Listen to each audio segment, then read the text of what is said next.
We're losing species at a historical rate. Potentially 500,000 to 1 million species are threatened with loss. We've lost much of our native forests, much of our native wetlands, and effectively biodiversity needs to be considered as an equally important issue as climate change.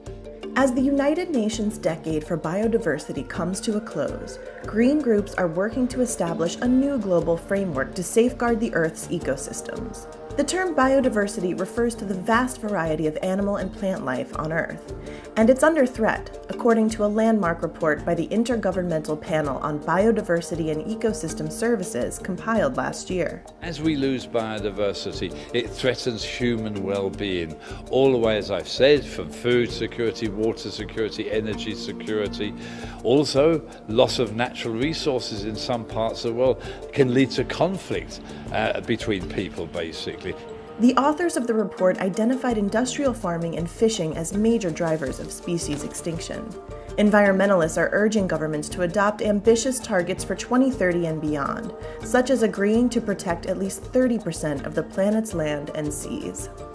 We need to recognize not just GDP, gross domestic product, is a measure of economic growth. We have to recognize that nature is a major thing of natural capital, along with human capital, built capital, and social capital. As humanity was placed under a lockdown over the past few months, we've seen clear water in the Venice canals, blue skies over Delhi, carbon emissions falling sharply, and wild animals roaming freely in cities.